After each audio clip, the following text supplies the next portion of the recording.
इतनी बड़ी भूल मत करो कन्या, मुझसे मुख फेर कर मत जाओ। तुम दोनों तो उनकी सखियां हो, तो समझाओ अपनी स्वामिनी को। महादेव उनके योग्य नहीं।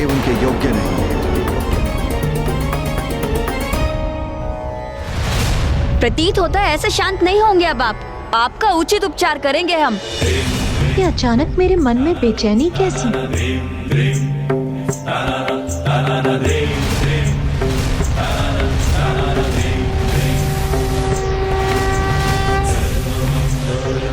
कुछ अनुचित होने का आभास क्यों हो रहा है मुझे?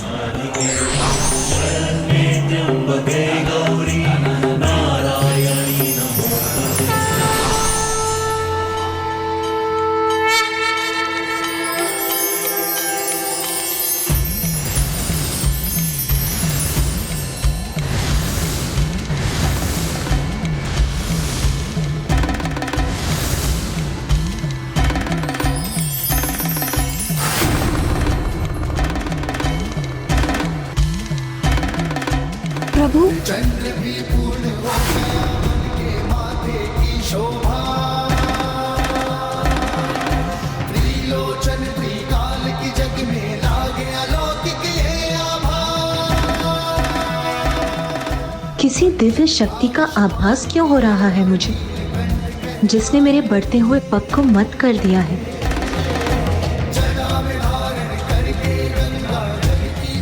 पार्वती, पार्वती।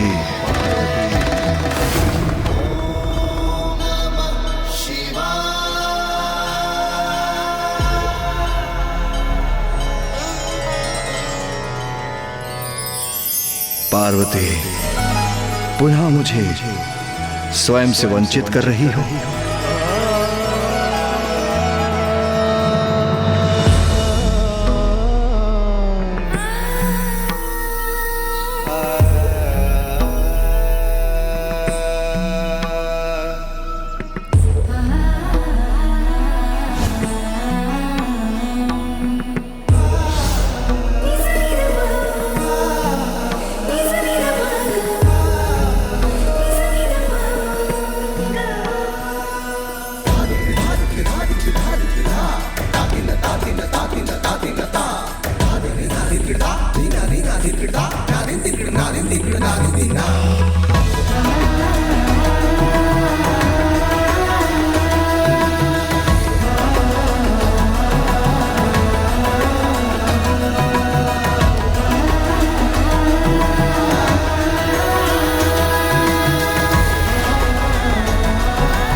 पार्वती, अपने अश्रुओं को कभी भूमि पर मत गिरने दो। ये शुभ नहीं। बहुत कष्ट दिए हैं ना तुम्हें, बहुत कठोर परीक्षा ली है ना तुम्हारी।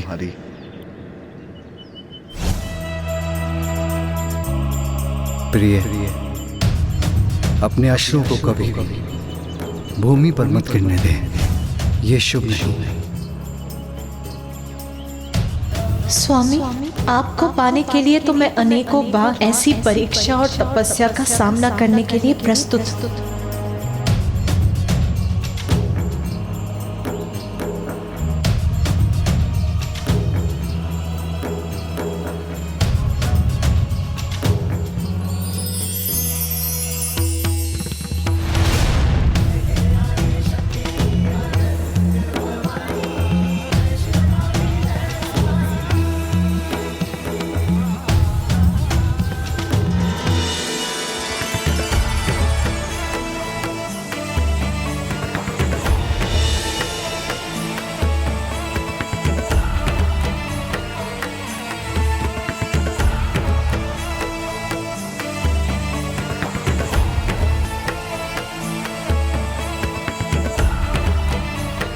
पार्वती, मैंने तो तुम्हें खो दिया था, किंतु आज तुमने मुझे पुनः पा लिया। और यह परीक्षा तो उस परीक्षा के समक्ष नगण्य है, जिसका कष्ट तुम 3 सहस्त्र वर्षों से सहन कर रही हो। जब इतने वर्षों में मैं एक पल के लिए भी तुम्हारे हृदय से दूर नहीं हुआ, तो ऐसा होना कहां संभव था? तुम्हें तो इस परीक्षा में सफल होना ही था प्रिय। पार्वती, मैं तुम्हारे तप से प्रसन्न हुआ और ये कठोर तपस्या तुमने मुझे पाने के लिए की, तो मैं प्रस्तुत हूं।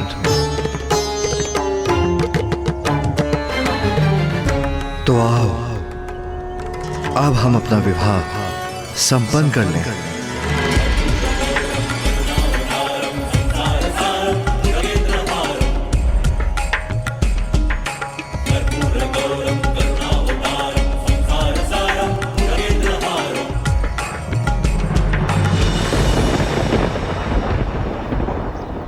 नहीं नहीं नहीं,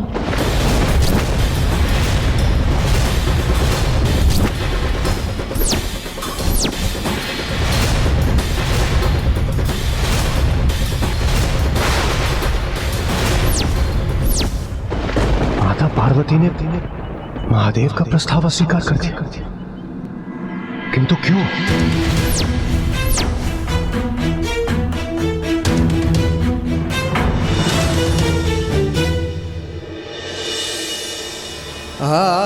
पार्वती, मेरे विवाह बंधन में बंधकर मेरा सानिध्य पाने के लिए तुमने 3 सहस्त्र वर्ष मेरी तपस्या की, और अब जब मैं तुमसे विवाह करने का आग्रह कर रहा हूं, तो तुम उस आग्रह को अस्वीकार कर रही हो? हाँ प्रभु, क्योंकि उसके लिए आपको मेरे माता पिता से अनुमति प्राप्त करनी होगी।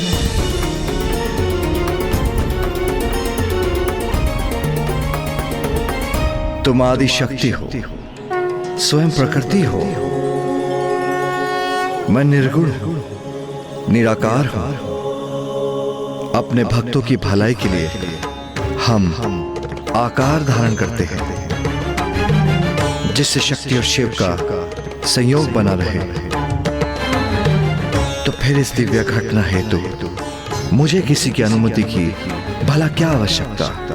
प्रभु, सत्य है, आप परब्रह्म परमेश्वर हैं और मैं स्वयं प्रकृति हूँ, किंतु इस जन्म में मैं शैल पुत्री हूँ, इसीलिए अभी भी अपने माता पिता के बंधन से बंधी हूँ। मैं ब्रह्मचारिणी हूँ, अर्थात विवाह के पूर्व मैं अपने पिता की पुत्री हूँ। इसीलिए अपने माता पिता के सम्मान का ध्यान रखना मेरा धर्म है। प्रभु, आपके मेरे मांग में सिंदूर भरने और मेरे कंठ में मंगलसूत्र पहनाने के उपरांत ही मैं आपकी अर्धांगिनी बनूंगी। इसलिए विवाह हेतु मेरे पिता से मेरा हाथ मांगना आपके लिए अनिवार्य है। उनकी अनुमति के बिना मैं आपसे विवाह करने में असमर्थ हूँ।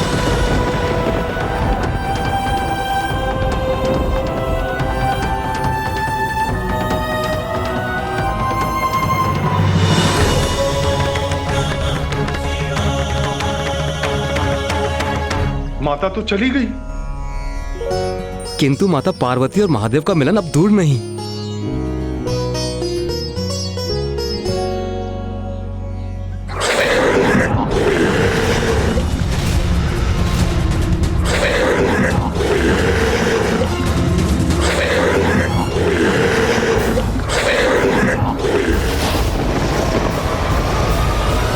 कौन हो तुम? भट्टासुर, संदेश वाहक हूं तारकासुर का, और आप सभी को इसे क्षण स्वर्ग में पहुंचने का आदेश दिया जाता है। इंद्रदेव, यह अवश्य उस तारकासुर की कोई चाल है। तुम्हारे महाराज तारकासुर ने स्वर्ग पर अनुचित अधिकार अवश्य स्थापित किया है, किंतु स्मरण रहे, वो हमारा राजा नहीं है। जाओ, जाकर कह दो उससे हम कदापि नहीं आएंगे। महाराज का निमंत्रण तो अस्वीकार कर सकते हैं आप, किंतु ब्रह्मदेव का आमंत्रण भी ठुकराएंगे आप देवराज? ब्रह्मदेव स्वर्ग में महाराज तारकासुर का मार्गदर्शन कर रहे हैं, और उनका आदेश है कि आप सभी देवता इसे क्षण स्वर्ग में प्रस्तुत हों। ये मेरा महाराज तारकासुर का निर्णय है कि तुम देवताओं को पुनः स्वर्ग में निवास करने की अनुमति देता हूं।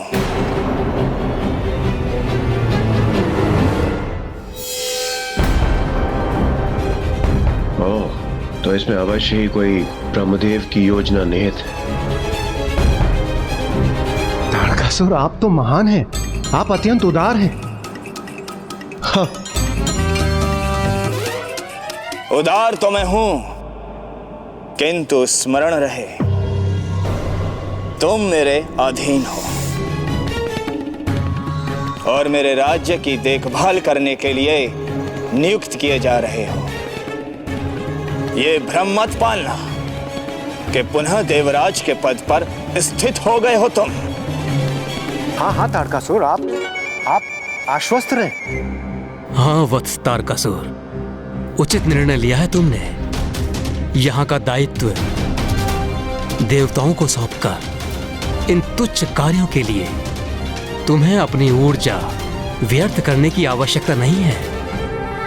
उचित कह रहे हैं आप ब्रह्मदेव, ये तुच्छ कार्य तो देवता ही करेंगे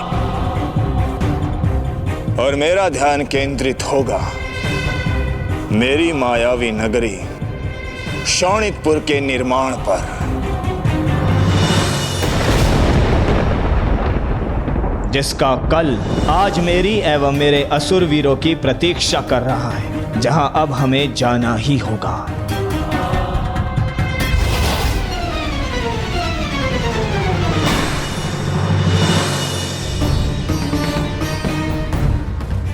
ब्रह्मदेव, आपको कोटि कोटि धन्यवाद।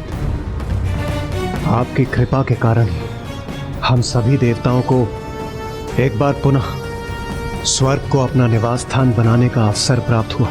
देवराज, ये संकट अभी टला नहीं है। ये तो अस्थायी समाधान है। शोणितपुर की कल्पना से तारकासुर के मन में एक भटकाव उत्पन्न हुआ है। इसका स्थायी समाधान तो महादेव और देवी पार्वती के विवाह के उपरांत उनके दिव्य संयोग से होने वाले पुत्र से ही होगा। होने वाले पुत्र से ही होगा। होने वाले पुत्र से ही होगा। एक और माता अपने पिता के राजभवन लौटकर महादेव द्वारा पूर्ण विधि विधान से अपने पिता महाराज हिमावन के पास उनके विवाह प्रस्ताव की प्रतीक्षा करने लगी।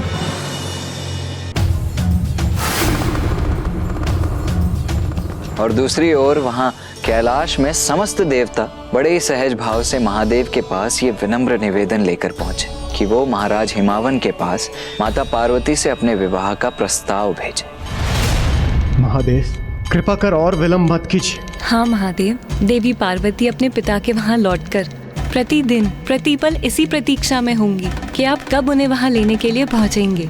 आप महादेव हैं, आप तो सभी विधि विधान से ऊपर हैं, किंतु देवी पार्वती को तो उनका पालन करना होगा। आपके विवाह के पूर्व उन्हें कुछ नियम निभाने होंगे। आपको विवाह हेतु उनके माता पिता से देवी पार्वती का हाथ मांगना ही होगा। शिव और शक्ति के संयोग में अब विलंब नहीं होना चाहिए, किंतु मैं स्वयं जाऊं, उनके पिता से उनका हाथ मांगू? कदापि नहीं महादेव। देवी पार्वती का प्रस्ताव लेकर मैं और नारायण आपके पास आए थे। इसी तरह आपकी ओर से भी किसी को प्रस्ताव लेकर उनके माता पिता के समक्ष प्रस्तुत होना होगा। माता लक्ष्मी के सुझाव अनुसार महादेव की ओर से उनके विवाह का प्रस्ताव लेकर सप्त ऋषि, ऋषि वशिष्ठ और उनकी पत्नी देवी अरुंधति वहां पहुंच गए। शैलराज, हम आपकी कन्या देवी पार्वती के लिए एक अत्यंत शुभ प्रस्ताव लेकर उपस्थित हुए हैं।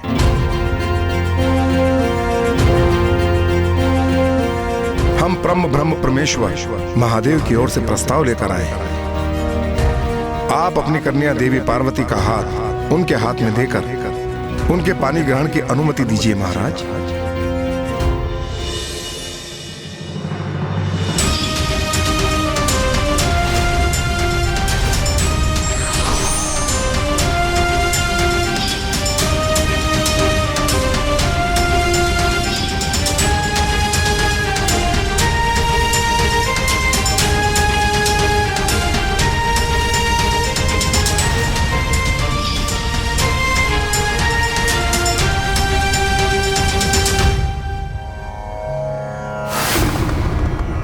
सप्तऋषि अभी तक लौटे नहीं। उन्हें आने में इतना विलंब क्यों हो रहा है? नारायण, मेरे विवाह का प्रस्ताव आपको लेकर जाना चाहिए था, क्योंकि आपके शब्दों का सम्मोहन सभी को अपने वश में कर लेता है। आप पार्वती के माता पिता से मिलते तो सहज ही विवाह का प्रस्ताव मान लेते। क्षमा कीजिएगा महादेव, देवी पार्वती मेरी बहन है। उनके विवाह का प्रस्ताव लेकर आपके पास आना मेरा कर्तव्य था, किंतु आपके विवाह का प्रस्ताव लेकर उनके पास जाना मेरे लिए उचित नहीं होगा, क्योंकि मैं तो वधू पक्ष से हूं ना। किंतु आप चिंता क्यों कर रहे हैं महादेव? कहीं आपको यह संशय तो नहीं हो रहा कि आपके भावी ससुराल पक्ष वाले आपका प्रस्ताव अस्वीकार तो नहीं कर देंगे? महादेव,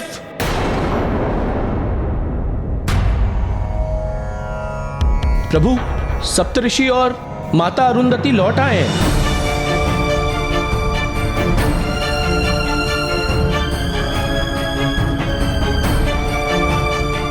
ऋषि वशिष्ठ, सब कुशल मंगल हो गया ना?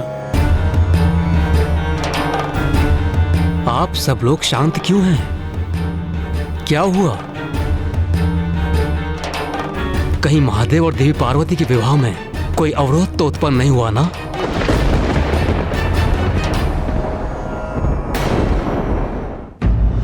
महाराज हिमावन तो ये प्रस्ताव सुनकर अत्यंत प्रसन्न थे, किंतु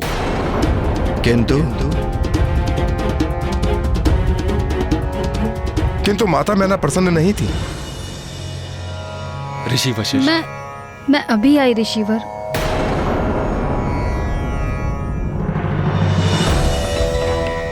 देवी मैना,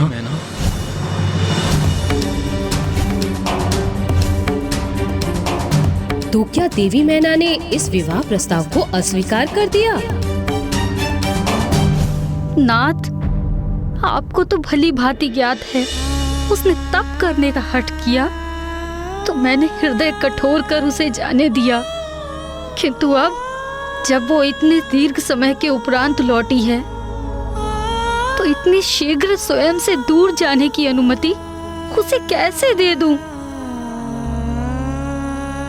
देवी मैना, हमारी पुत्री पार्वती ने इतना कठोर तप किया है और अब उसका उचित परिणाम हमारे समक्ष है और उसे हमें स्वीकार करना ही होगा। पुत्री मैना, महाराज हिमावन,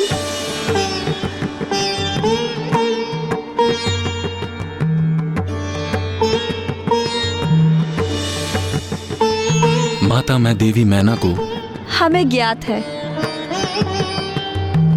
अपनी पुत्री के विवाह के विचार से आप दोनों भावुक हैं,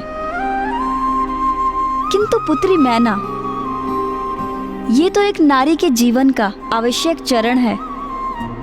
जैसे तुम भी अपने पिता की पुत्री हो, फिर तुम्हारा विवाह हुआ और तुम महाराज हिमावन की पत्नी बनी।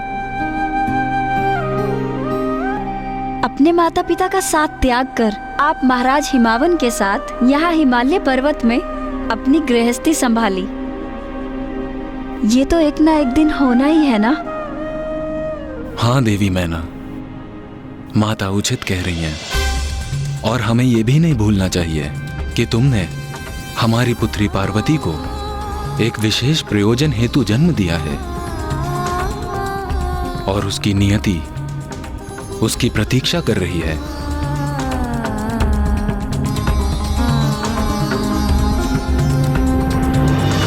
आप निश्चिंत रहे महादेव, मैंने उन्हें मना ही लिया।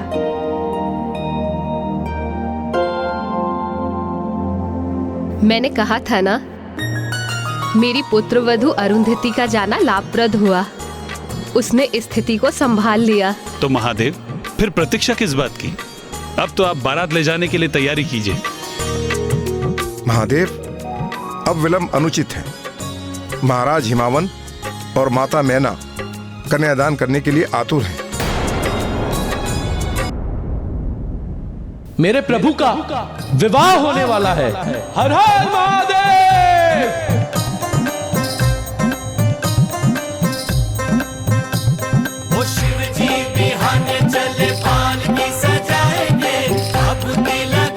महाराज हिमावन और माता मैना कन्यादान करने के लिए आतुर। महाराज हिमावन और माता मैना कन्यादान करने के लिए आतुर।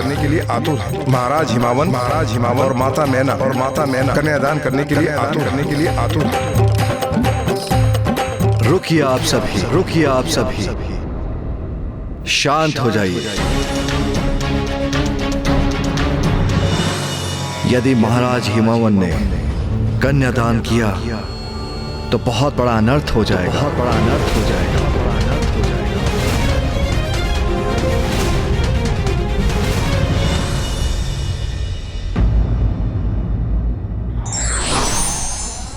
संस्कार और मर्यादा का पालन सभी के लिए अनिवार्य है। मेरे प्रभु का विवाह होने वाला है। हर हर महादेव। रुकिए आप सभी, शांत हो जाइए। क्या हुआ महादेव? ऋषि वशिष्ठ, क्या महाराज हिमावन कन्यादान करेंगे? महादेव, प्रथा तो यही है कि कन्या के विवाह में कन्या का कन्यादान उसके पिता ही करते हैं, और उनका तो सौभाग्य है कि वो स्वयं महादेव को कन्यादान करेंगे और उसके उपरांत उनको मोक्ष प्राप्त होगा।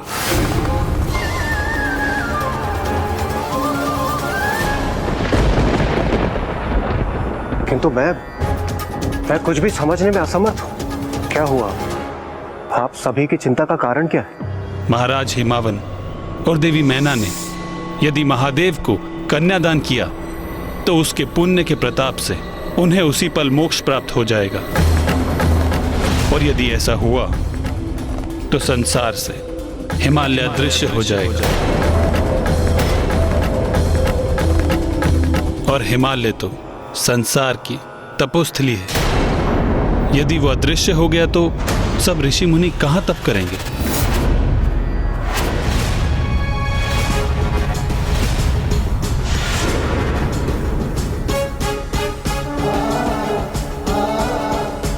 यदि महाराज हिमावन ने कन्यादान किया तो बहुत बड़ा अनर्थ हो जाएगा।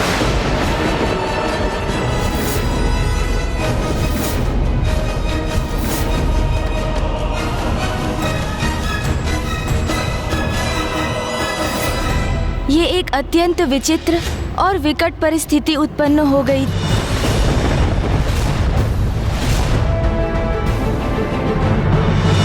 माता पार्वती पूर्ण विधि विधान से अपने विवाह के लिए प्रतिबद्ध थीं, किंतु कन्यादान के बिना उनका विवाह कहाँ संभव था।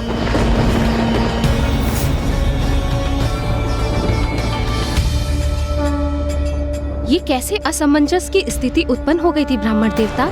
अब तो सब कुशल होना चाहिए था ना? इतनी कठोर तपस्या की थी माता ने।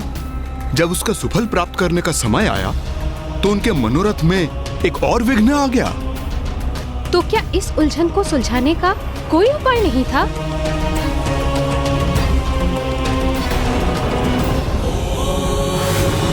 हमारे विवाह के कारण ऋषि मुनि हिमालय पर्वत से वंचित हो जाएं, ये मुझे कदापि स्वीकार नहीं।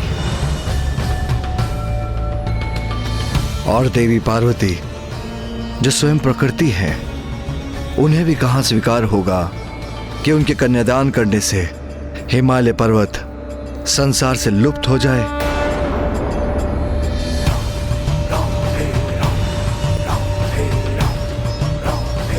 महादेव, कन्यादान विवाह की विधि का मुख्य भाग है, जो कन्या के लिए अपने पिता का आशीर्वाद तो है ही, किंतु उसके अपने जीवन में एक महत्वपूर्ण परिवर्तन का सूचक भी, क्योंकि कन्यादान से कन्या पुत्री की भूमिका के साथ अर्धांगिनी की भूमिका को भी अपनाती है। हमारे समक्ष एक विकट दुविधा है, किंतु महाराज हिमावन के द्वारा कन्यादान करने से अनर्थ हो जाएगा, अनर्थ हो जाएगा, अनर्थ हो जाएगा, अनर्थ हो जाएगा, जिसकी अनुमति मैं कदापि नहीं दूंगा।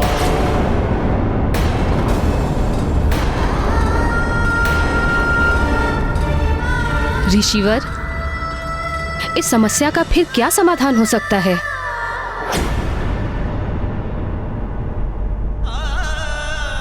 दृढ़ निश्चय हो तो सभी बाधाएं स्वतः मिट जाती हैं। दुविधाओं का अंत होता है और उद्देश्य प्राप्ति का मार्ग प्रशस्त हो जाता है।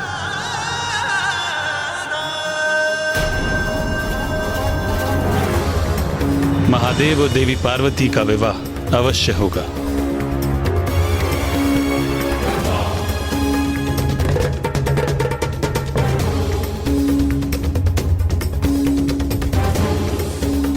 नारायण, किंतु कन्यादान?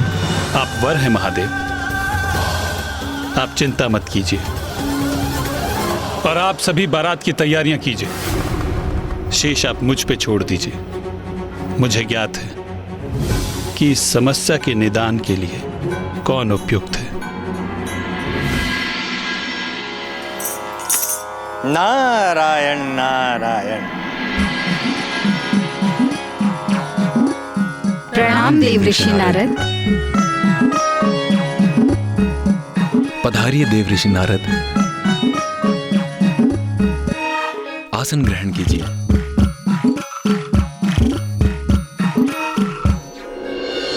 ग्रहण करने आसन नहीं हुआ है मेरा आगमन। सब कुशल मंगल तो है ना? नारायण नारायण।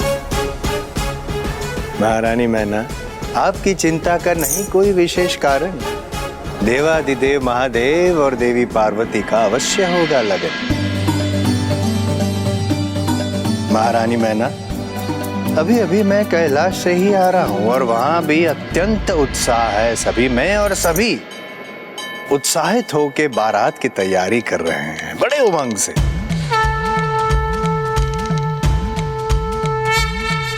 तो सप्त ऋषि और समस्त देवगण हैं वहां महादेव के साथ। तो मैंने भी निर्णय लिया कि मैं यहाँ कन्या पक्ष की ओर से बारात का स्वागत करूंगा और आप दोनों की सहायता करूंगा।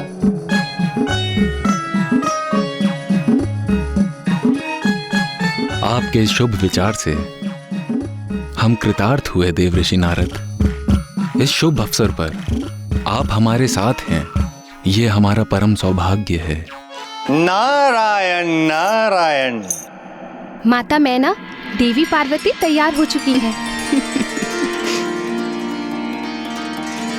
चलिए देवर्षि नारद, मेरे साथ चलकर पुत्री पार्वती को आशीष देने की कृपा करें। अवश्य। आइए आइए।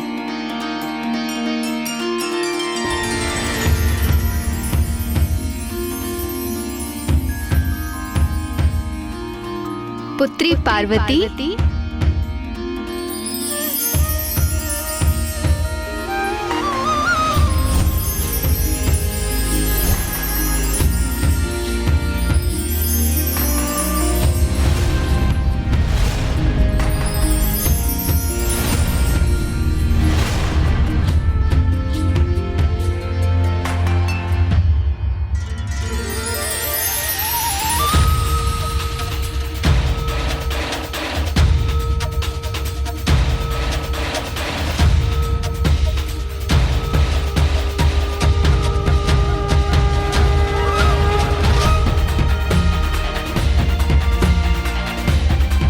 सुंदर, अति सुंदर, अद्भुत। पुत्री पार्वती, कितनी सुंदर लग रही हो तुम।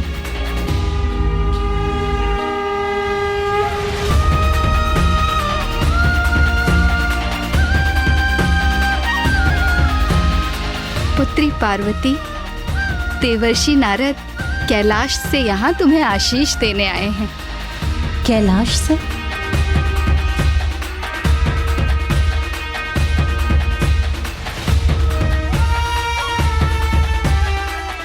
प्रणाम देवर्षि।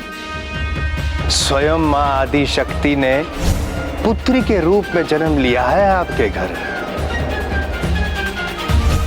प्रणाम माता आदि शक्ति। प्रणाम। आपका कल्याण हो देवी पार्वती। नारायण नारायण, भूल गया। आपके लिए एक विशेष भेंट लाया हूं मैं कैलाश से। भेंट कैलाश से?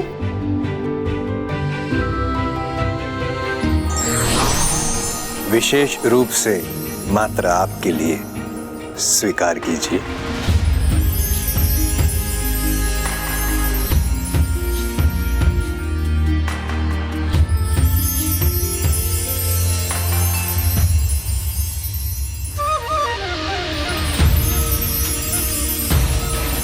कितना सुंदर प्रतीक भेजा है मेरे जमाता ने पुत्री पार्वती के लिए। अपनी पुत्री के प्रति इतने अपार स्नेह का प्रतीक देखकर मेरा हृदय गदगद हो रहा है। अवश्य ही जमाता पुत्री पार्वती को सदैव सुखी रखेंगे, उपहारों की वर्षा कर देंगे उस पर।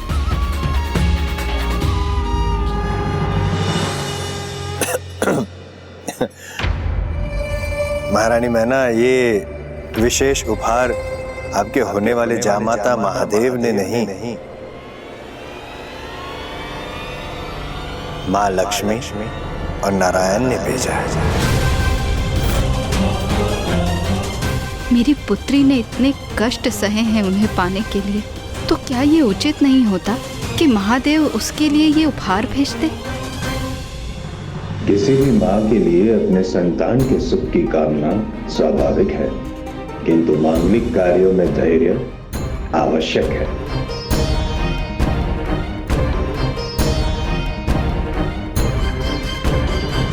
किंतु देव ऋषि योजना के अनुसार वहां पहुंचे थे ना ब्राह्मण देवता, फिर उसमें कुछ अनुचित कैसे हो सकता था? और क्या था देवर्षि नारद का विशेष प्रयोजन? देवर्षि नारद वहां क्या करने जा रहे थे? आपको इस प्रश्न का उत्तर पाने के लिए संपूर्ण कथा का श्रवण करना होगा महाराज। नारायण नारायण, एक नववधू के रूप में माता पार्वती की आभा अनुपम, अति सुंदर। महारानी मैना, मैं सोच रहा हूं जब महादेव और माता पार्वती दोनों एक साथ मंडप में होंगे तो आहा, नारायण नारायण, कितना दिव्य मनोहरी दृश्य होगा वो। देव ऋषि नारद, आपका क्या अनुमान है? क्या महादेव और पुत्री पार्वती की जोड़ी सुंदर होगी? अवश्य, निसंदेह। किंतु महारानी मैना, आप क्यों कर रही है मुझसे ये प्रश्न? क्या महादेव के आपको नहीं हुए हैं दर्शन? नहीं देव ऋषि, किंतु आपको तो उनके शुभ दर्शन प्राप्त करने का असीम सुख प्राप्त है। कैसा रूप है उनका, कैसा व्यक्तित्व है, कैसे दिखाई देते हैं वो? कैसे दिखाई देते हैं वो?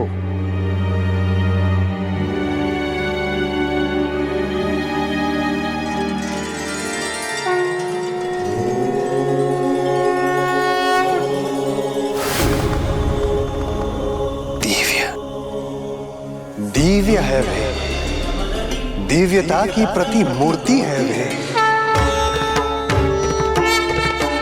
जिनकी जटाओं को स्वयं चंद्र सुशोभित करते हैं, जिनका मस्तक चमकता है उनके दिव्य तेज से। नेत्रों की ऐसी पैनी दृष्टि है जो आत्मा में उतरकर अंतर के सभी रहस्य को ज्ञात कर लेती है।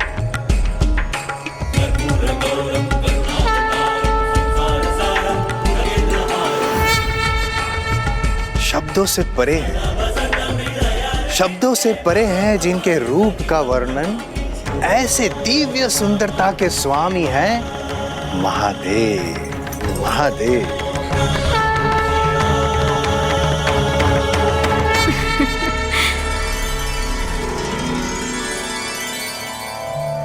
उनके समान दिव्य और सुदर्शन भला और कौन हो सकता है इस संसार में? महारानी मैना बारात द्वार पर पहुंच गई है। महारानी मैना शीघ्र अति शीघ्र आपको दर्शन होंगे, शुभ दर्शन होंगे महादेव के, और आपको ज्ञात होगा कि ऐसे जामाता को प्राप्त करना आपका कितना बड़ा सौभाग्य है।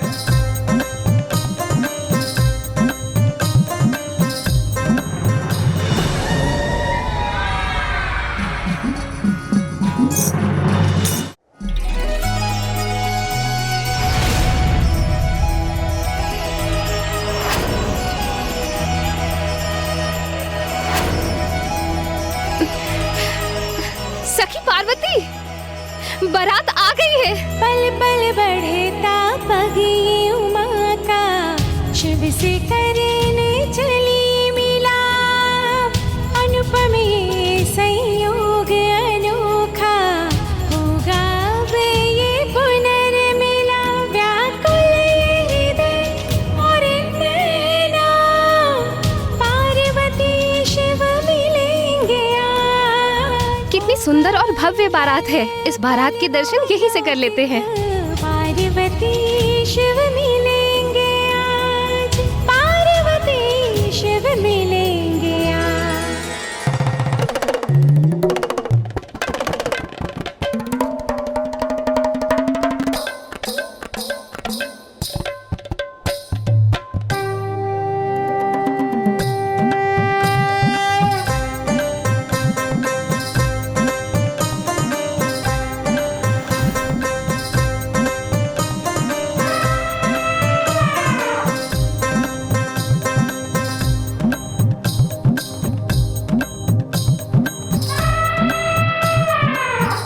देवी मैना, आपके होने वाले जामात को ढूंढ रहे हैं आपके नेत्र, है ना? हाँ देवऋषि नारद, आपके मुख से उनकी इतनी प्रशंसा सुनकर मैं उन्हें देखने के लिए अति आतुर हो रही हूँ।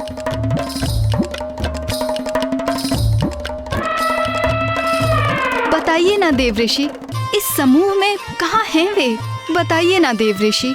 मेरे मुख से इतनी प्रशंसा सुनी है आपने आपके होने वाले जामाता की, तत्पश्चात भी आप मुझे पूछ रही हैं?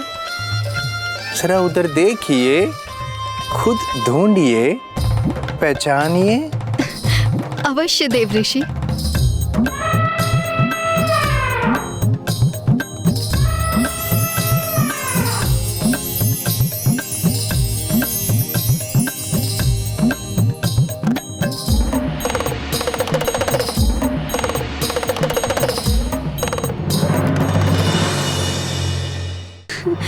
मैंने पहचान लिया देवऋषि उन्हें। वो देखिए देवऋषि, जो अत्यंत आकर्षक व्यक्तित्व के स्वामी हैं, जिनकी चाल इतने आत्मविश्वास से भरी है, जिनका मुख इतना सुंदर है, अवश्य वही महादेव होंगे, है ना?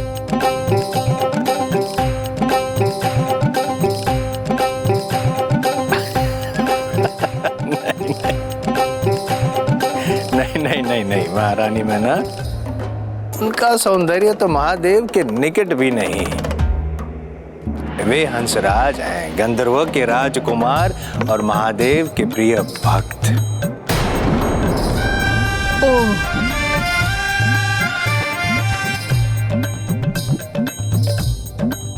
जिनके भक्त इतने सुंदर हों, वे स्वयं कितने दिव्य और मनोहर होंगे।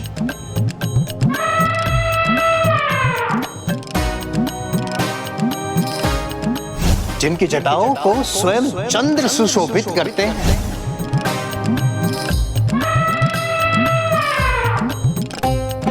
अच्छा, तो ये जो अब मेरी दृष्टि में है, जिनका राजमुकुट चंद्रमा के समान उनके मस्तक पर दमक रहा है, अवश्य यही महादेव होंगे।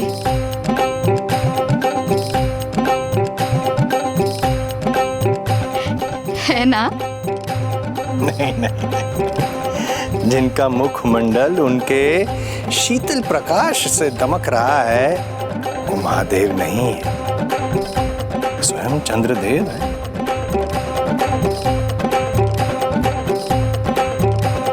कैसा अनुपम सौंदर्य है चंद्रदेव का, जो स्वयं मेरे होने वाले जामाता की जटाओं में सुशोभित हैं, तब तो महादेव अवश्य ही और भी सुंदर होंगे।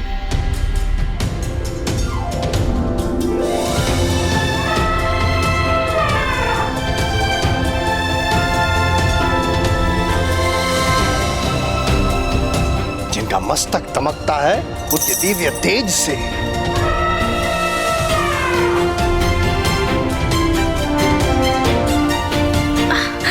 तो क्या वो महादेव हैं जिनका अपार तेज सबसे अधिक मुखरित है?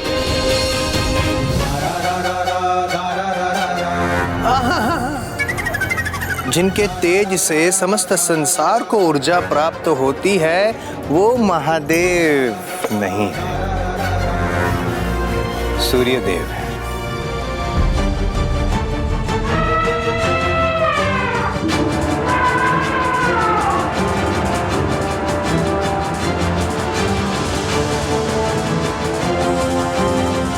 अच्छा, तो अवश्य यही जिनके व्यक्तित्व से ऐसा अनूठा आत्मविश्वास झलक रहा हो, अवश्य यही महादेव हो सकते हैं।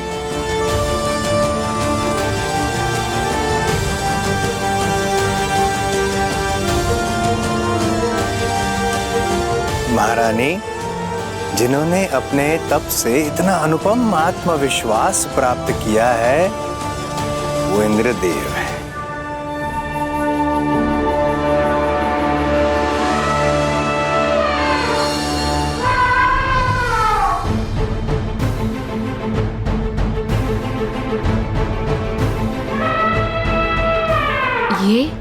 ये मैं क्या देख रही हूँ?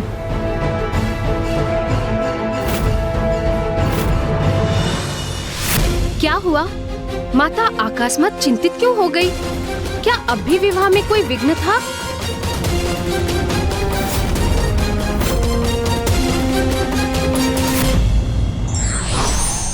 किसी भी माँ के लिए अपने संतान के सुख की कामना स्वाभाविक है, किंतु मांगलिक कार्यों में धैर्य आवश्यक है।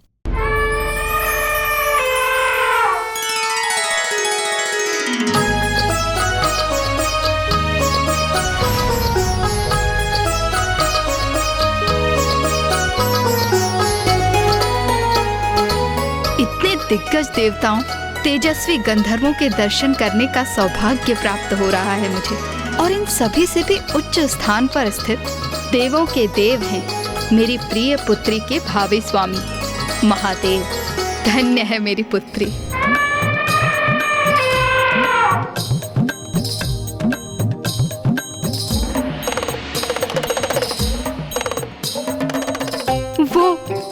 वो तो ब्रह्मदेव और माँ सरस्वती हैं।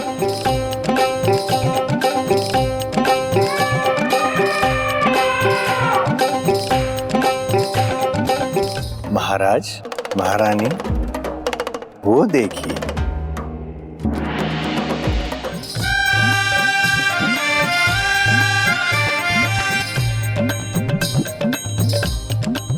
क्या वो है महादेव?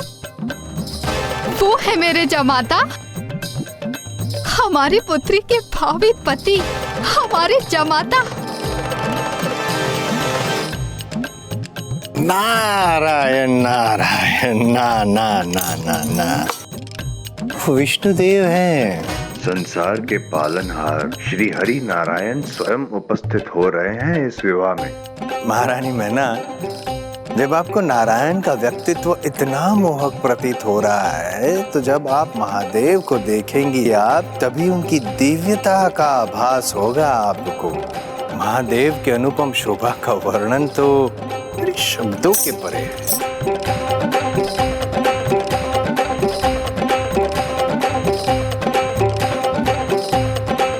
नारायण, कदाचित आपकी योजना पूर्ण करने के अत्यंत निकट हूं मैं।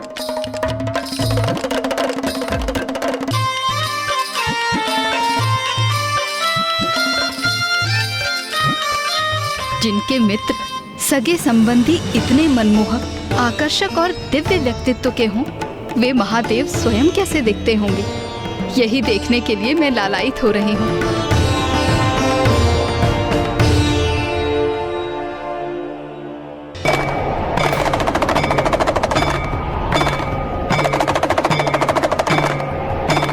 अकस्मात क्या हो रहा है?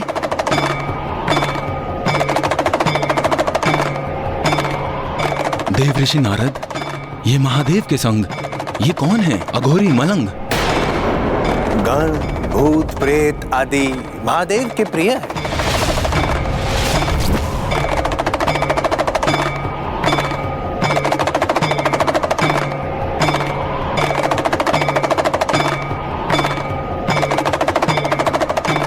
महारानी मैना, महाराज हिमावन, महादेव, महादेव।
महादेव जो देवी आदिशक्ति के वियोग में शांत और स्थिर हो गए थे, देखिए देवी पार्वती ने उन्हें पुनः जीवित कर दिया।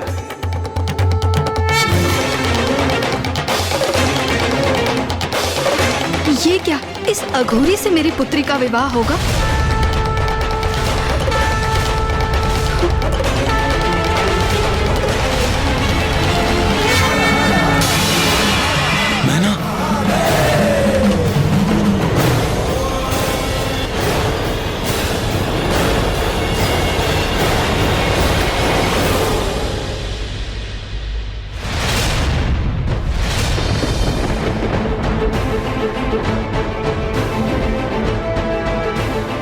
मेरा कार्य संपन्न हुआ।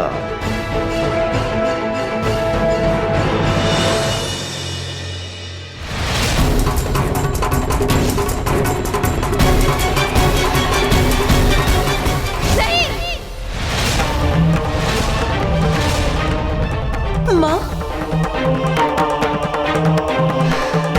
माँ,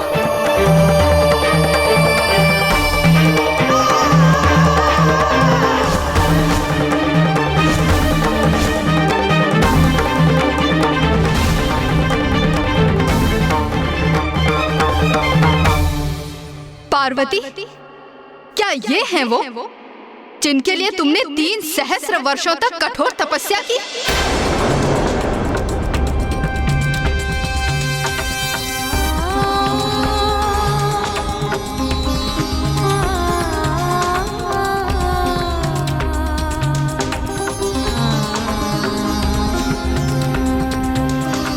क्या त्रुटि रह गई थी हमारे लालन पालन में पार्वती, जो तुमने अपने लिए ऐसे वर का चयन किया? बताओ पार्वती, उत्तर दो, क्या दोष था हमारा? माँ, अब मैं तुम्हारे मुख से एक शब्द और नहीं सुनना चाहती।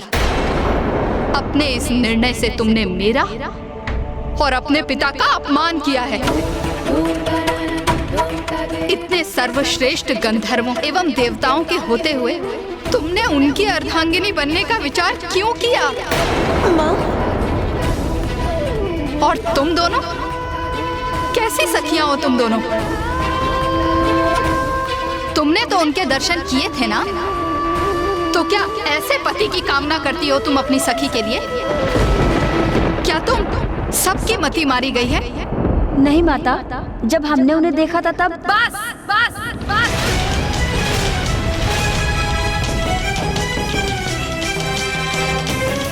मेरे शब्द स्पष्ट सुन लो पार्वती। यदि उन्हीं से विवाह करने का निर्णय है तुम्हारा, तो उससे पूर्व मेरे कंठ में शिला बांध किसी कूप में फेंक दो मुझे और अंत कर दो मेरा।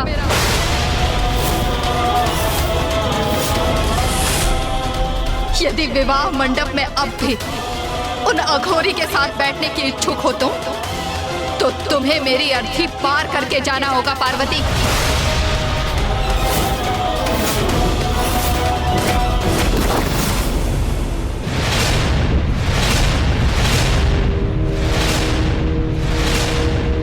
माँ।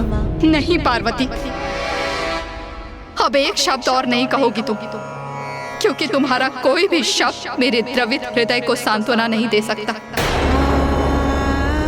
पिताश्री, माँ को इतनी व्याकुल अवस्था में देखने असहनीय है मेरे लिए। अब आप ही उन्हें शांत कर सकते। व्याकुल तो मैं भी हूं पुत्री, इसीलिए निशब्द खड़ा हूं।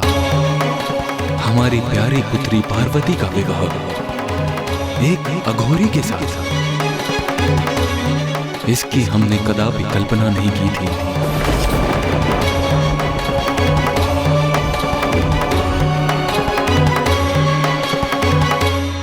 नारायण नारायण। प्रणाम। प्रणाम देवेश्वर।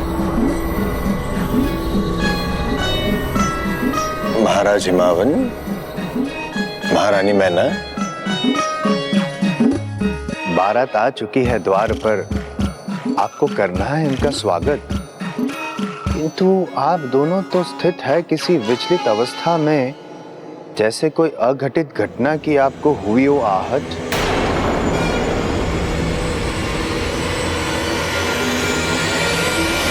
देव ऋषि नारद, कोई स्वागत नहीं होगा इस बारात का यहाँ।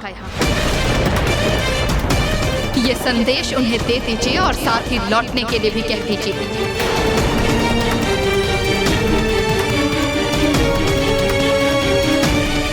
आज कोई विवाह नहीं होगा यहाँ। विवाह नहीं होगा? महारानी, आपके ये शब्द है अनुचित, कर रहे हैं मुझे विचलित। बारात का हो चुका है आगमन और यही नियति है। महादेव और देवी पार्वती एक दूसरे का करे वरण। नहीं, कदापि नहीं देव ऋषि। वो अघोरी मेरी पुत्री पार्वती के योग्य नहीं है।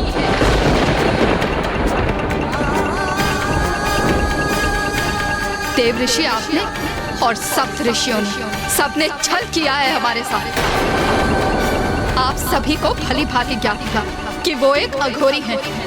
फिर भी सप्त ऋषियों ने उनका प्रस्ताव लेकर यहाँ आने का दुस्साहस किया। और देव ऋषि आपने क्यों बढ़ावा दिया मेरी अपेक्षा को? क्यों भ्रमित किया मुझे? जबकि सत्य से तो आप भली भांति परिचित थे ना। आप मेरी बात तो सुनिए महाराज। नहीं देव ऋषि, अब मैं किसी के मुंह से कोई बात नहीं सुनूंगी। मुझे अपने हृदय और अपने नेत्रों के सिवाय किसी पर कोई विश्वास नहीं है और मेरा निर्णय स्थिर है। इस बारात को यहाँ से लौटना ही होगा।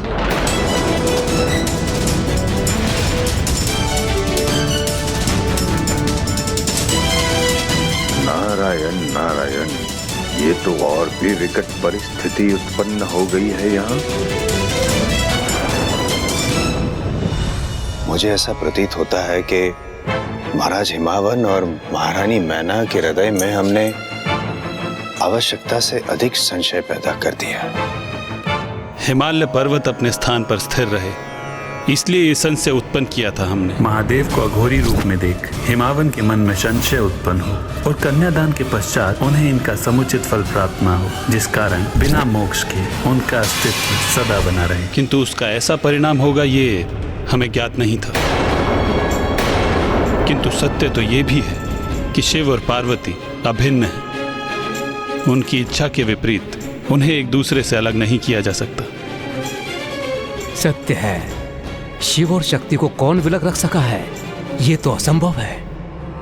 किंतु नारायण, माता पार्वती अपने माता की आज्ञा का उल्लंघन कर मर्यादा कभी भी भंग नहीं करेंगी।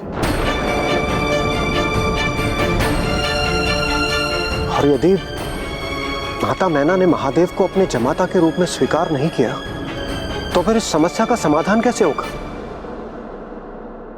परिस्थिति बहुत विकट हो गई थी। देवता असमंजस में थे। किसी को भी ज्ञात नहीं था कि महादेव और माता आदिशक्ति की लीला किस प्रकार उजागर होगी। माता मैना इस विवाह को रोकने के अपने इस निर्णय पर दृढ़ता से स्थिर हो गई थी। और अब समस्त देवता इस विचार में थे कि वो किस प्रकार माता मैना की स्वीकृति प्राप्त करें।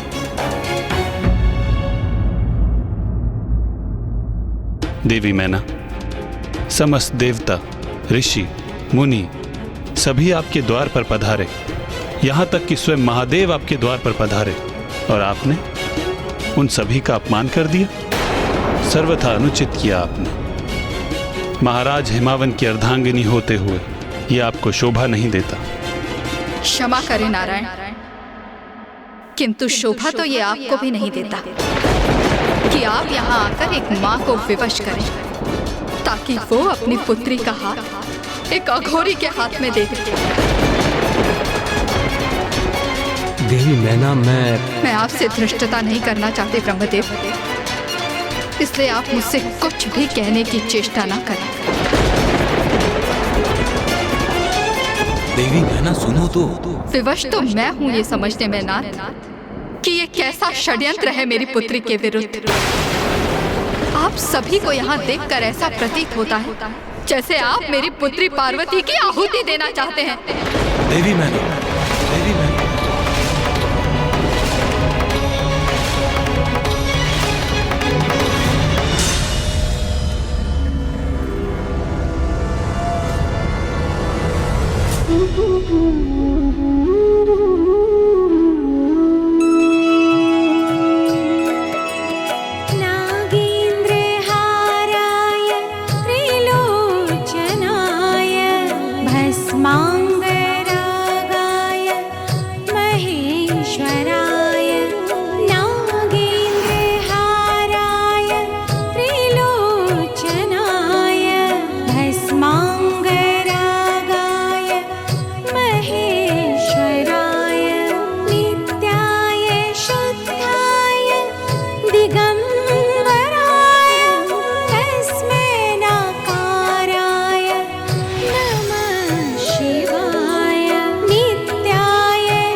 माँ, मैं आपकी पुत्री हूँ, तो ये स्वाभाविक है कि मैंने आपके भिन्न रूप देखे हैं। कभी आप मोम की तरह कोमल होती हैं, क्षण भर में पिघल जाती हैं। आपकी मुस्कुराहट से आपका संपूर्ण मुखमंडल दमक उठता है, तो कभी अनुशासन का पालन करने हेतु आप कठोर भी होती हैं, तो आपका मुख भी कठोर हो उठता है। आप नारी के भिन्न रूपों को भी दर्शाती हैं माँ। आप मेरी माँ होने के साथ साथ पिताश्री की पत्नी और हिमालय पर्वत की महारानी का दायित्व भी संपूर्ण कुशलता से निभाती हैं माँ। ये सभी आपके भिन्न स्वरूप हैं जो आपके दायित्व निर्धारित करते हैं माँ। किंतु माँ, इन सभी दायित्वों से परे आप है माँ। इसी प्रकार महादेव के भी अनेक रूप हैं। वो दिगंबर है, काल भैरव है, रुद्र है, शिव है। उनके जितने रूप हैं उतने ही नाम भी, किंतु है तो वो परमेश्वर ही, महेश्वर, सबके कर्ता, हरता, स्वामी, मेरे ईश्वर, सभी के ईश्वर, साक्षात महादेव।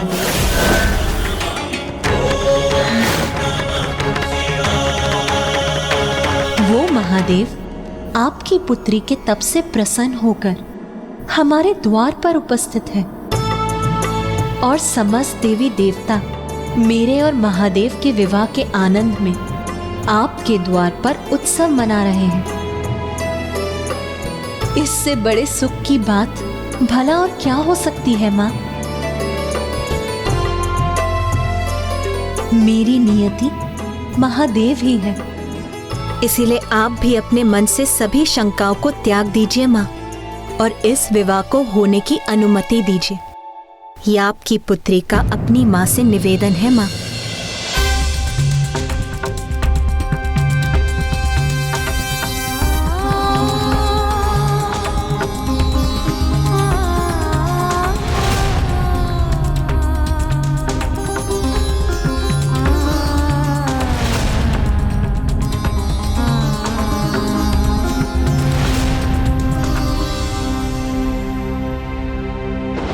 ये माँ भी अपनी पुत्री के हित को अनदेखा नहीं कर सकती। ये विवाह कदापि नहीं हो सकता।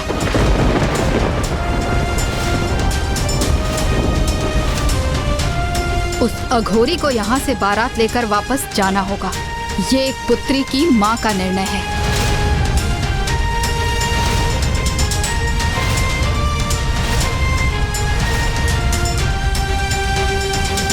किंतु ब्राह्मण देवता, सब कुछ तो श्री हरि नारायण और नारद जी की योजना अनुसार ही हो रहा था। फिर भ्रांति कहाँ उत्पन्न हो गई? और महादेव को भी स्वयं के विवाह में अघोरी बनकर जाने की आवश्यकता ही क्या थी? योजना तो बस यही थी कि महादेव को अघोरी रूप में देख हिमावन जी शंका युक्त होकर माता का कन्यादान करें और उन्हें मोक्ष की प्राप्ति ना हो, जिससे कि वो सदा स्थित रहे। किंतु इन सबका परिणाम ये हुआ कि अब माता मैना ही पूर्ण रूप से इस विवाह के विरुद्ध हो गयी। तो फिर अब इस स्थिति में महादेव और माता पार्वती का विवाह किस प्रकार से संपन्न होने वाला था गणेश जी?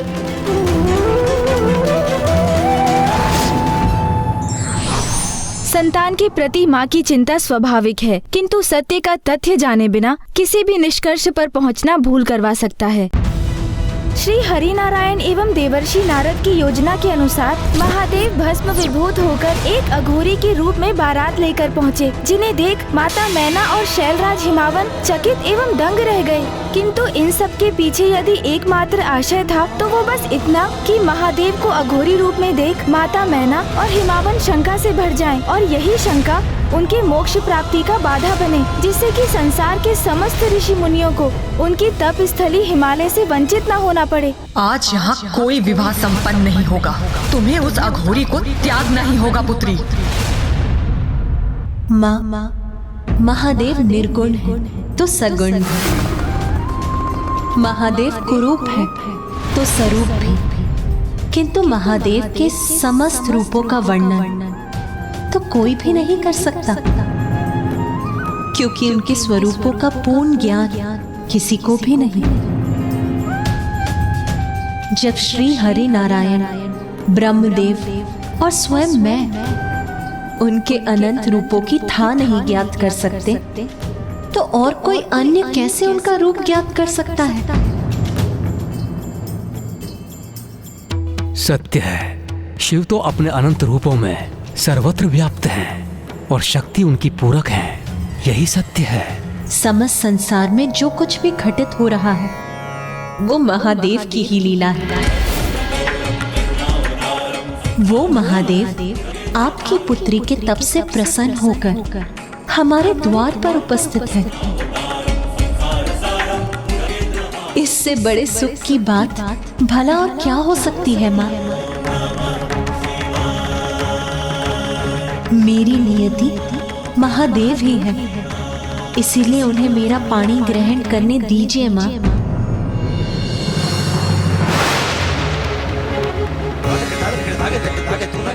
हमारी पुत्री उचित कहती है मैना, जो सभी के स्वामी हैं, जिनकी लीला अपरंपार है, उनकी इच्छा में हम बाधा कैसे उत्पन्न कर सकते हैं?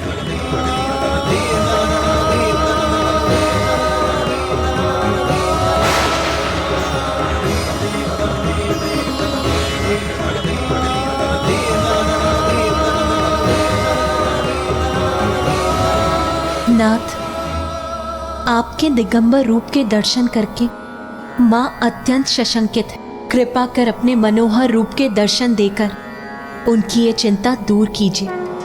ये अत्यंत तनाव का क्षण था, क्योंकि महादेव तो सभी सतही आडंबर से परे हैं और वास्तव में जिनका अन्य सभी परित्याग करते हैं, महादेव तो उन्हें भी अपनाते हैं। भांग, धतूरा, भस्म उन्हें प्रिय है, इसलिए उनका इस प्रकार अपने दिव्य रूप के दर्शन देना तो उनके सरल अस्तित्व के विरुद्ध है। किंतु अब माता ने महादेव को गुहार तो लगा दी, किंतु क्या वो ये गुहार सुनेंगे?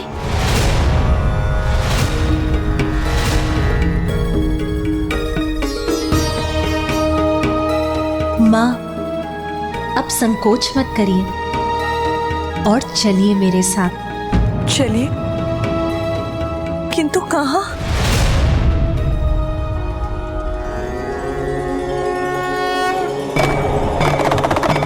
अब देखिए माँ,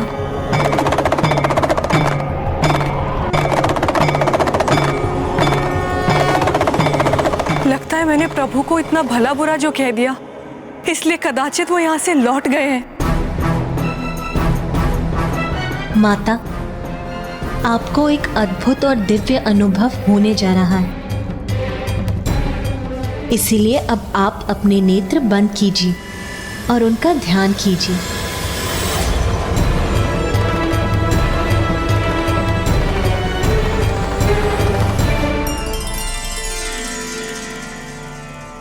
हे महादेव प्रभु, मुझे अपने दर्शन देने की कृपा करें।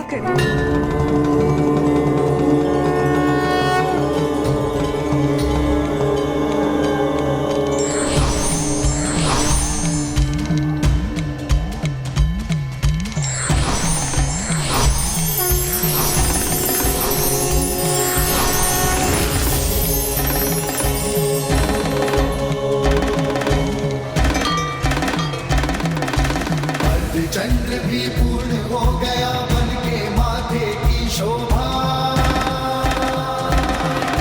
त्रिलोचन त्रिकाल की जग में लागे अलौकिक ये आभा, बंधन का विष पान किए और नीलकंठ कहलाए,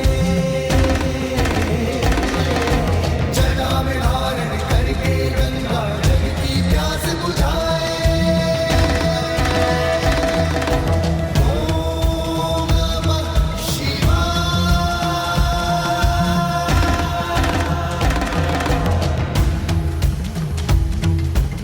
कितना दिव्य और अलौकिक है महादेव का ये मनोरम स्वरूप।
शिव से करने चली मिला, अनुपम ये संयोग अनोखा, होगा अब ये पुनर्मिला। व्याकुल ये हृदय और नैना, पार्वती शिव मिलेंगे आज। व्याकुल ये हृदय और नैना, पार्वती शिव मिलेंगे आज। होगा मंगल पल वो लौकिक, पार्वती शिव मिलेंगे आज। होगा मंगल पल वो लौकिक, पार्वती शिव मिलेंगे आज। पार्वती शिव मिलेंगे आज।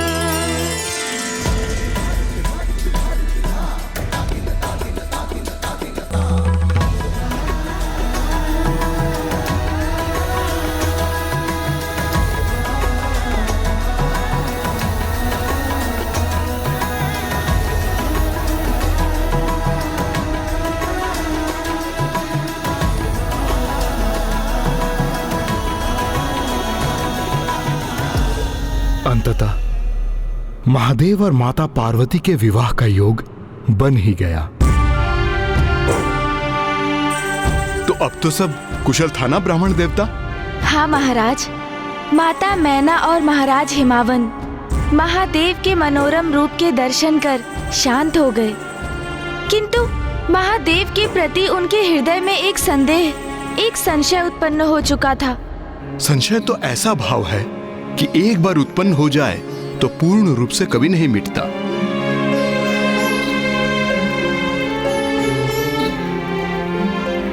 कन्यादान के लिए हाथ आगे बढ़ाइए।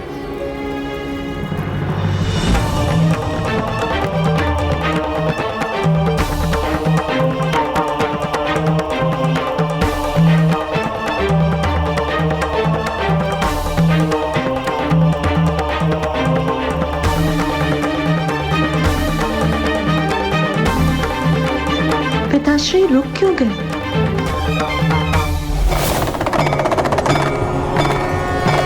मुझे ज्ञात है महादेव ही पुत्री पार्वती की नियति है, किंतु मेरी पुत्री को उनके कौन से रूप के सानिध्य में रहना होगा? उस रूप में जिसमें उनका आगमन हुआ था, अन्यथा उस रूप में जो उन्होंने अभी धारण किया है।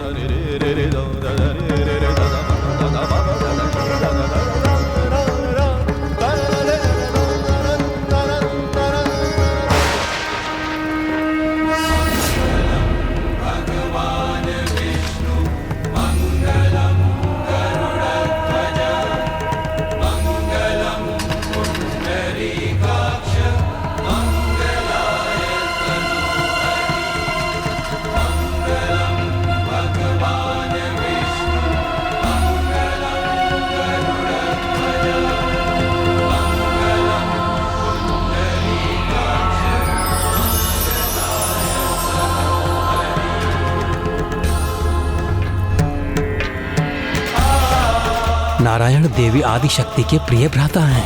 महाराज हिमावन भी नारायण के ही अंश हैं। इसीलिए नारायण स्वयं देवी पार्वती के कन्यादान में भी उपस्थित हैं।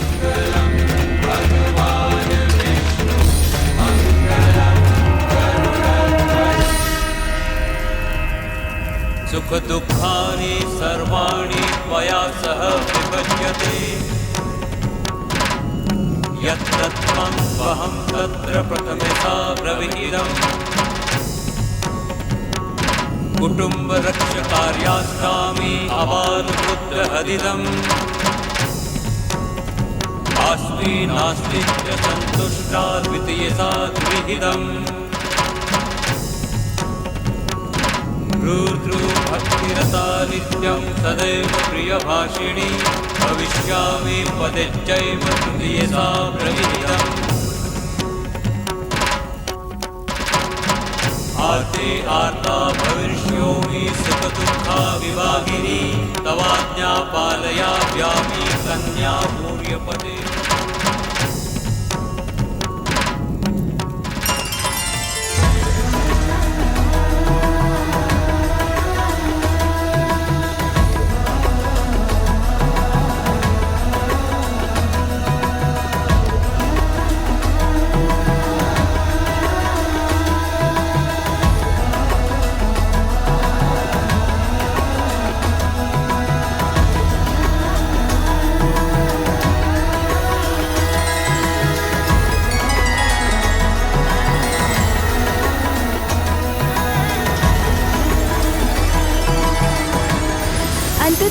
शुभ घड़ी आ ही गई, जिसकी प्रतीक्षा सभी को थी, और वो शुभ मंगल बेला साक्षी बना महादेव एवं माता पार्वती के उस अखंड विवाह का।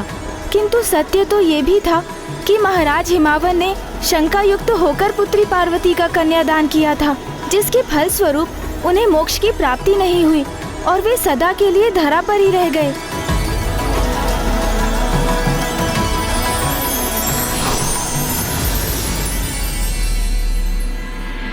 अपना मनोहर रूप धारण करने हेतु आपको अनेकों धन्यवाद। पार्वती, आपने मुझे पाने के लिए पुनः जन्म लिया, मेरी सेवा की, मेरा सानिध्य प्राप्त करने के लिए तपस्या की, इतनी कठोर परीक्षा दी, तो आपकी मां को मनाने के लिए इतना तो मैं कर ही सकता था। शिव की शक्ति है आपके बिना मैं कुछ भी नहीं। अब मैं आपको अपने से विलग नहीं होने दूंगा।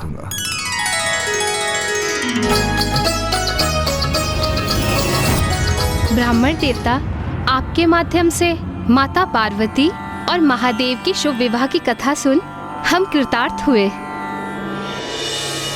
माता ब्रह्मचारिणी के जीवन का सार इस सीख में निहित है कि जिनका मन जीवन के कठिनतम संघर्ष में भी अपने लक्ष्य से नहीं भटकता, उन्हें सफलता अवश्य प्राप्त होती है।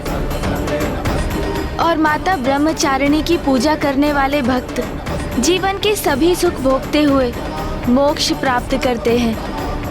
माता ब्रह्मचारिणी का जीवन इसका भी द्योतक है कि वो कन्या जो अपने मन को पवित्र रख अपने जीवन में पूजा, व्रत एवं तपस्या को अंगीकार करती है, उसे एक ऐसे गुणी पति की प्राप्ति होती है जो उसके लिए सर्वथा योग्य होता है, जैसे माता पार्वती को महादेव प्राप्त हुए। किंतु इसमें तो सौभाग्य दोनों का ही था। जहाँ एक ओर माता पार्वती को महादेव प्राप्त हुए, महादेव को भी तो माता आदिशक्ति का साथ प्राप्त हुआ।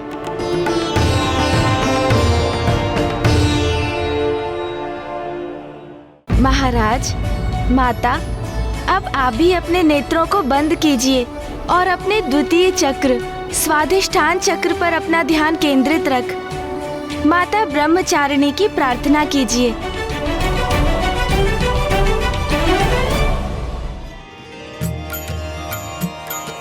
दधाना कर पद्माभ्यां क्षमाला कमंडलू देवी प्रसीदतु मयि ब्रह्मचारिण्यनुतं मा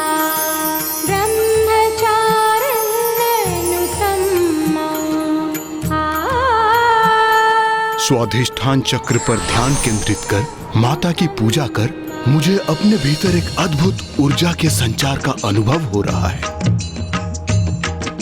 जय मां ब्रह्मचारिणी, ब्रह्मा को दिया ज्ञान, नवरात्रि के दूसरे दिन सारे करते ध्यान, शिव को पाने के लिए किया है तप भारी, ओम नमः शिवाय जाप कर शिव की बनी वो प्यारी, भक्ति में था कर लिया कांटे जैसा शरीर,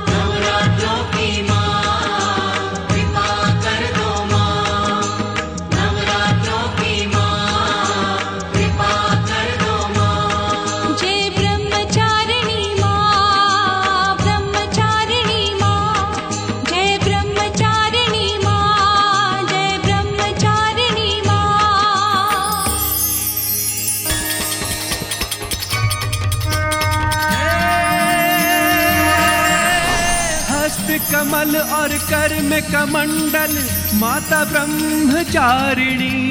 शिव को प्रसन्न किया अम्बे ने, धर के रूप तपस्विनी है माँ, धर के रूप। अब हम माता के तृतीय स्वरूप की कथा कल सुनेंगे। तृतीय दिवस? क्या हुआ माता सरला? कल तृतीय दिवस है ब्राह्मण देवता। आपने मेरे स्वामी को लेकर 10 दिवस उपरांत उनके भाग्य की भविष्यवाणी की थी। तो आपके मन में संशय उत्पन्न हो ही गया देवी सरला। मैंने आपसे कहा था ना, मुझे कुछ नहीं होगा। माता सरला, आप विचलित मत होइए। बस आप माता आदि शक्ति के सभी स्वरूपों की कथा पर अपना ध्यान केंद्रित रख। इन नवरात्रि के दिवसों में एकाग्रचित हो, बस उन्हीं की पूजा कीजिए। ब्राह्मण देवता, मैं माता के तृतीय स्वरूप की कथा सुनने के लिए अति उत्सुक हूँ। और हम आपको ये कथा सुनाने के लिए तत्पर हैं, क्योंकि आपको तो ज्ञात भी नहीं, किंतु पिताजी को काशी से दूर करने के आपके निर्णय के परिणाम का आपको आभास हो, इस पर बहुतों की आस टिकी है महाराज देवोदास।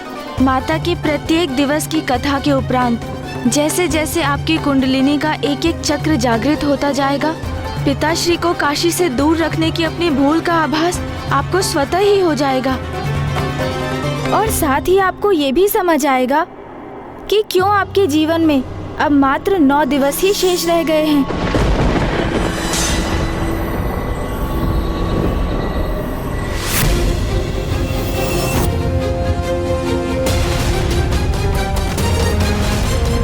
माँ आदि शक्ति, मैं वेद माता आपसे गुहार लगाती हूँ कि कृपा कर वेद की रक्षा कीजिए। नारायण, ब्रह्मदेव, अब ऋषि जिज्ञासा के पास कुछ ही समय बाकी है। यदि उनका देहांत हो गया तो हम सब पर ब्रह्म हत्या का पाप लग जाएगा। हमारी दुर्बलता और पीड़ा और भी बढ़ती जा रही है। आपको धैर्य रखना होगा इंद्रदेव। कदाचित कुंडलिनी के सभी चक्र जागृत होने के उपरांत महाराज देवोदास महादेव को काशी बुलाने के लिए सहमत हो जाएं।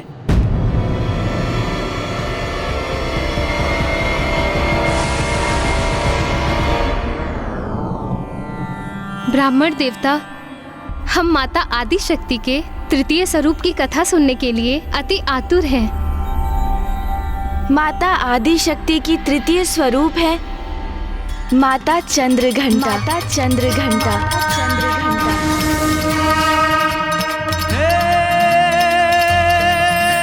शीश चंद्र और रूप अलौकिक है माँ चंद्रघंटा। घंटे की नाद से पाप विनाशे, हरती सारी विपदा है माँ, हरती सारी विपदा है माँ, हरती सारी विपदा। ईश्वर के रूप अनंत हैं, जो जिस रूप में स्मरण करता है ईश्वर उसी रूप में अपने भक्त को कृतार्थ करते हैं।